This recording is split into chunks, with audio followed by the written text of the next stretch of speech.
Today we will talk about value. Many people might not know what is value for beginners. Value is simply a range of the darkness and lightness contrast on top of the surface. We use that to create the illusion of an object or subjects. Value is the most fundamental method that we can use on traditional drawing, even on paintings. So let's get started to learn what is value. I'm going to show you how to conduct the value scale, and I'm going to use the willow at the beginning. Just lightly touch on top, lightly, and press a little bit harder and harder to get to the tone. I have shown you how to do this last time. And at the end, I'm going to use a 6B pencil to block in with the darkest tone. As the 6B is the darkest on the compressed charcoal, just like the charcoal stick, but in a smaller form, so I can control the surface much easier. Let me blow off the extra dust and press in with my finger or the other tools that you might have, and the finger, which is the best for the darkest tone, as we have discussed that last time. And I'm going to clean my finger, my tip of my finger with my eraser. Make sure when I touch on top, this area will be a little more cleaner. So there's a gradation from light to dark. And this is the value scale. I want to make sure this area is easier to read. Okay, it's a little bit better, but still, I can do a better job. Okay? So, as you can see, there's a value change right here.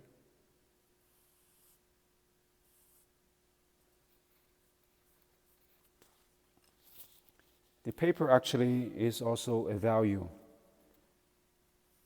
It's the lightest value. Some people want to use white chalk on top of the paper to make the brightest area after the charcoal is applied on top. But actually, the paper is the brightest, regardless how bright is your white chalk. It will never be the same as the paper can offer to you. Usually, I would suggest preserve the area, non-touch if it needs to be the brightest, or you can lightly touch, make sure the area can go back to the lighted surface as close as the 100% of the white. So I'm going to draw a box in this area, blocks this area, so you can see my idea. This is 0% and to 100%. And anything in between are the changes of value. So you can see the appearance of the value scale. From 0 to 100, we can break it down into 5 sections actually. And we're going to use this idea to make what we call the 5 value. 1, 2, this is the midtone area, 3, 4, and 5. So 1, 2, 3, 4, and 5. So these are the 5 values that we're going to use on top of the drawing that we're going to do today. Today we're simply just going to use the HB and 6B or a 4B if you prefer. And the eraser, a stump, or use the eraser stick. So simple, really simple drawing tool that we're going to use today. At the beginning, I'm going to use the HB, the lightest pencil that I can use, and the drawing subject is a sphere. At the beginning, I'm just going to draw a circle, freehand. Just keep drawing, lightly. Can you see how light I'm drawing on top of the surface? I'm just keep the circle going. I'm not drawing perfect circle at the first try, but that is fine. So the next thing I'm going to do, which is finding the value on top of the surface. Now the first one, the 5 value, we're going to break it down into different sections. The first one, it is the highlight.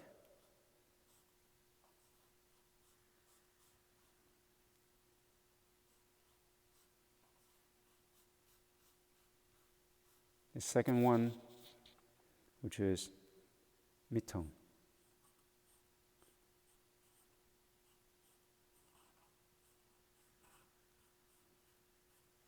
The third one, which is reflected light.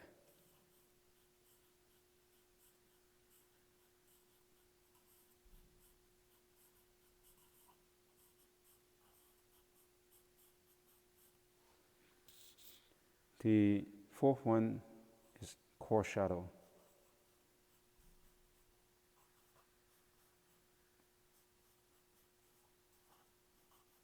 And the fifth one is the cast shadow.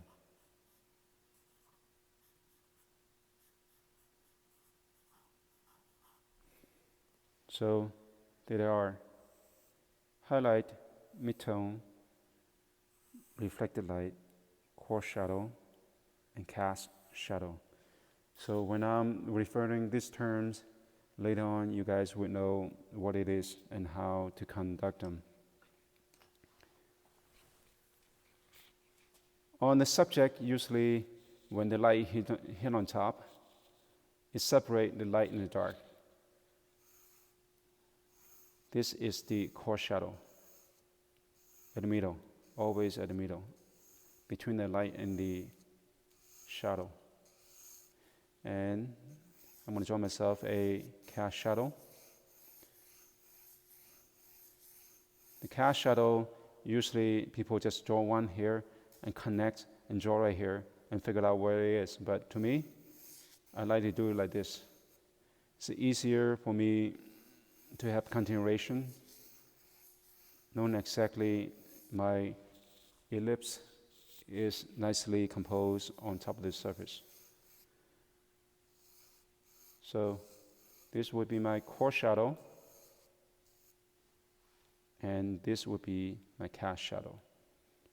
This only area will be in the dark, and also with the reflected light.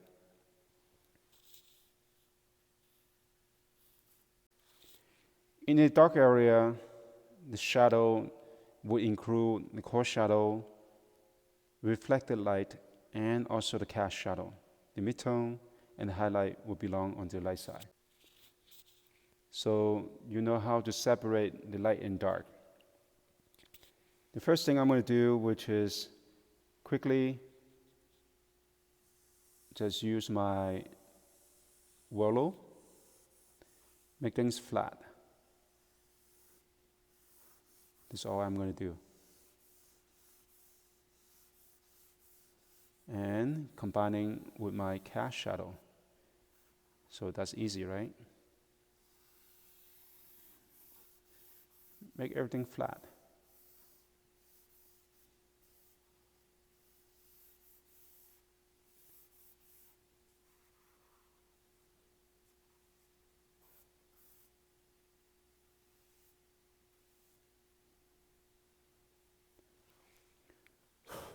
Blow off the extra. Now the next thing I'm going to do, which is use my hand, or you can use the other tool like the stump if you want, but to me my hand is better. as we tested out before, making things a little bit more darker and evenly up here, even though there's a little bit texture on top, but the tone is better. It remains on top of the surface a little bit better. So I'm going to use my hand, make things flat. First thing first, outline. The second thing, just making things flat. That's it. Simple, right? How hard can that be? So that is my first step. Actually, the second step. The first step is outline. The second step, which is the flat surface with tone separating the light and the dark. Nothing else. Don't think too complicated. Now, the next thing I'm going to come in, which is I can use my 6B or 4B at this point. Just follow along on my core shadow. Don't press too hard. Just lightly. This will give you enough of the suggestion. Now move into the dark tone area a little bit more, a little bit wider. Not just a line, but it's a tone. Gradual tone appears on the core shadow area. And also darker at the corner, at the top of my shadow, because the distance of the light hitting here is less, so it will be darker. I'm drawing the subject under single light source. Not many light sources appear when you have constant light, you have a sun, you have your spotlight on the object. There will be many different light sources up here, and the subject will look different the way that I'm sharing with you. Okay, so actually I'm going to add a little bit more with the 4B on the light side. It's a 4B. A little bit lightly. I don't want to create a lot of dark tone. So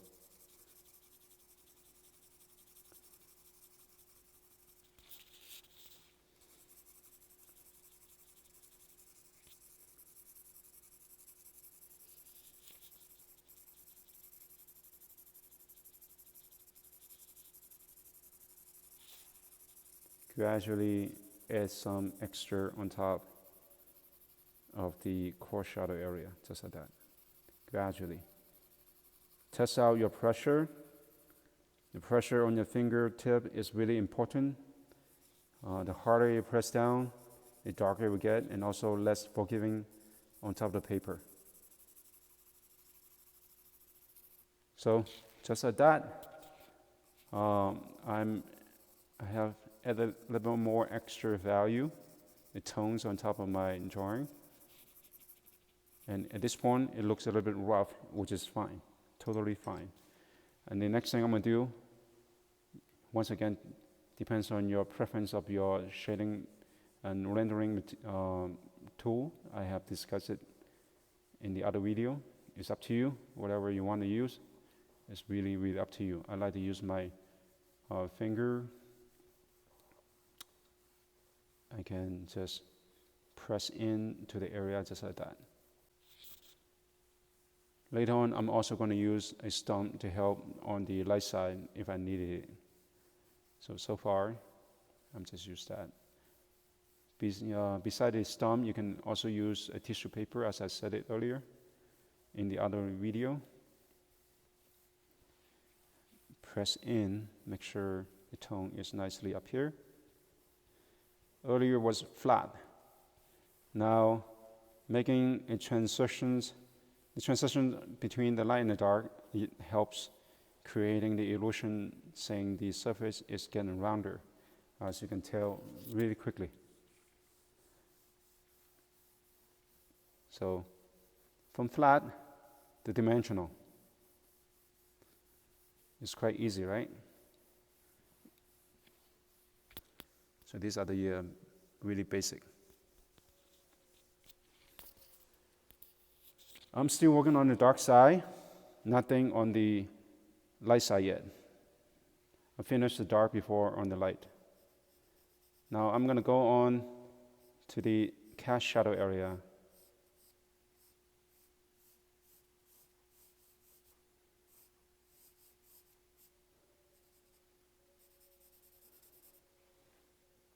Use my 6B, or you can use your compressed charcoal stick to map in the cast shadow.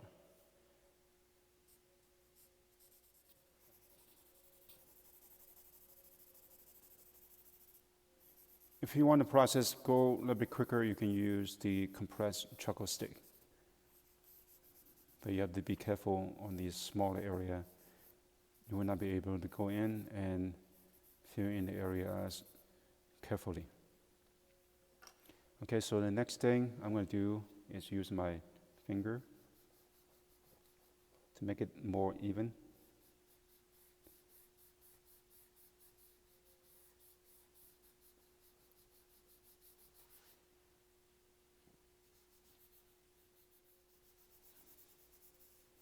Okay, we finished blocking in. The basic for the dark tone is pretty much completed. You can see this is the core shadow between the light and the dark. This is the reflected light area, the lighter tone when the surface bounces the light back onto the surface to creating a lighter tone at the bottom of my sphere. And this is the cast shadow casting by the light from the subject. So these three are the dark side. So reflected light, core shadow, and cast shadow. Next, I'm going to draw the midtone. The midtone is the hardest part. There are many different range of value. This is pretty much this area that you have to describe for the midtone. So let's go.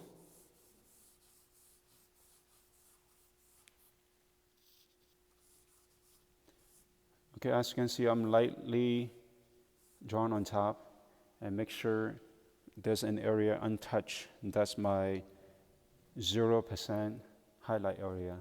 I'm going to use my hand or use my paper, lightly touch, and make sure the rendering on top of the subject is evenly composed. Make sure my highlight area is not touched as much as I can. And I can also use my stump if I want to, just like that, to make sure the area is easier to render, and also the transition is easier to look at.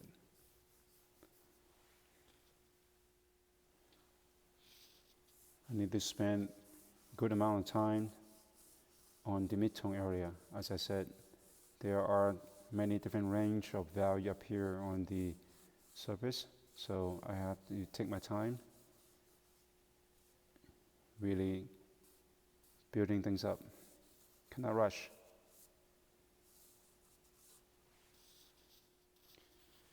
Okay, as you can see, the tone is better up here on the surface. So I want to look at my drawing to see if the core shadow is strong enough, which is now is not as strong as I intended to do. So I'm going to come back. I'm going to come back and add some extra value on top. I'm using a 4B at this point. You can use a 6B here and 4B here to insert the value is not going to be as the same as value, the darkest value for the cast shadow. The core shadow is quite dark, but is not the same as the darkness as the cast shadow. So it's easier for beginners to shift over to a pencil, different pencil, and make sure the darkness will not come out as dark accidentally, as dark as it might get, but that's something that you don't want. It's just a way to prevent this kind of accident might happen. So you can try it out using a 4B on the core shadow, 6B on the cast shadow. So that's easy, right? For me, I can use a 6B for most of the area, it's fine. But for some of you guys, since you are a beginner, it's better for you to get used to the value.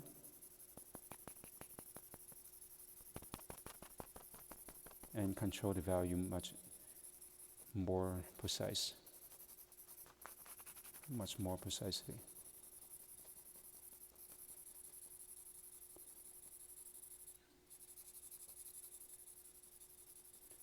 So I'm increasing the darkness of my core shadow.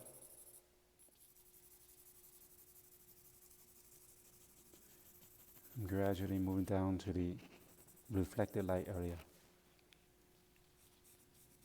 Hopefully you remember all the terms I'm using,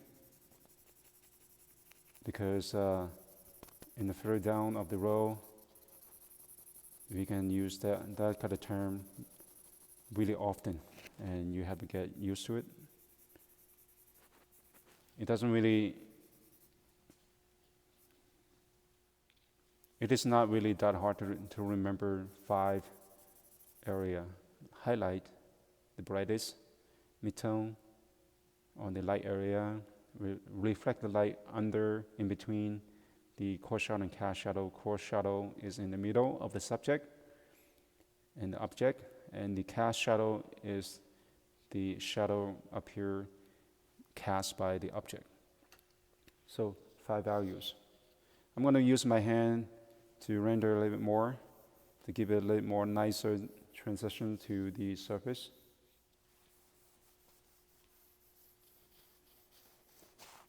Lighter touch when it goes further away on both sides. Press harder in mid area of the core shadow. Lighter and lighter touch goes away from the core shadow.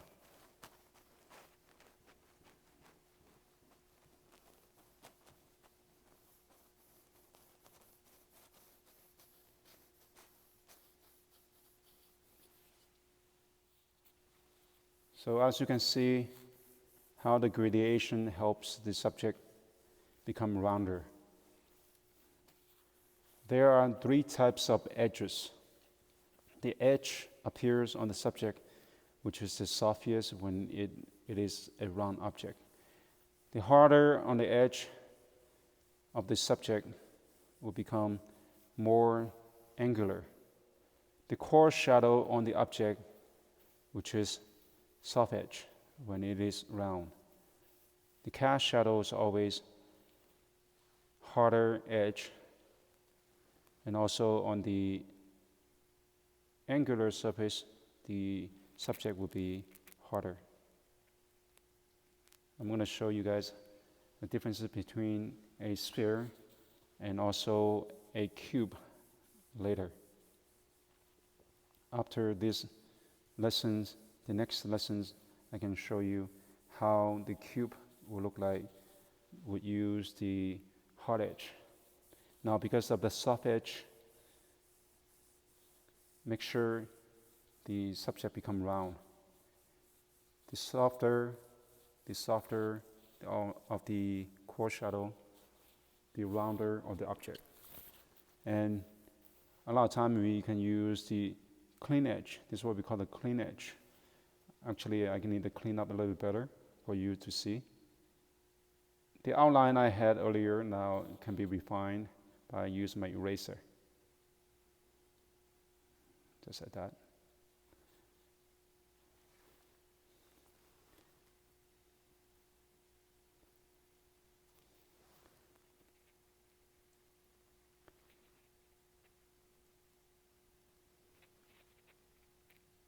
The clean edge can be used describing one object and defining to another object, less contrast.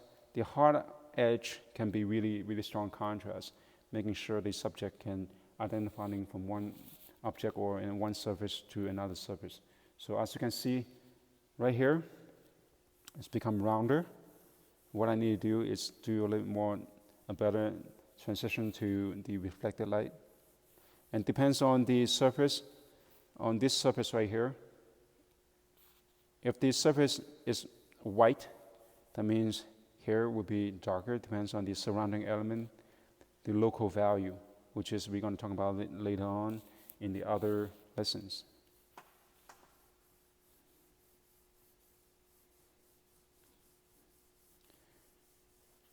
So this is the most fundamental subject for a beginner to draw. And of course, highlight, I'm going to clean my eraser. Just pick out the most brightest area, highlight. To increase the contrast of the value, now the subject look even rounder because the highlight. But mostly, the most important, which is the core shadow. The core shadow determining if the subject is round or not. As I said, I will show you the lessons on cube. So be sure to follow my channel and learn everything that you need to learn for beginner. All right. So I'm going to put the star right here.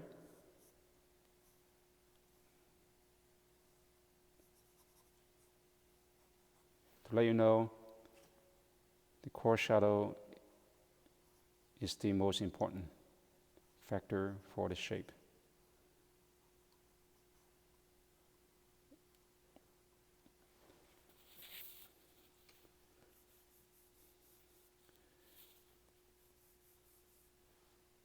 And of course, as I said earlier, if your tone, you cannot avoid to make the area, to cover the area with a little bit more extra tone, you can use your eraser stick to make that area brighter. But to me, I'm okay with it because the area I was reserved area, because I reserved that area to make sure that the tone is not going to get in there.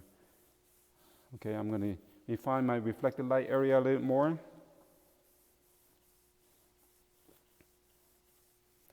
And conclude today's lesson. So this is it for the exercise, learning how to draw a dimensional object. For you to practice, you can try out the method I have shared with you, try to see what you can get. Please click like, subscribe, and share to your friends if you think some other people might also be benefit from this. Until next time, practice and draw and draw and draw. See you soon. Bye.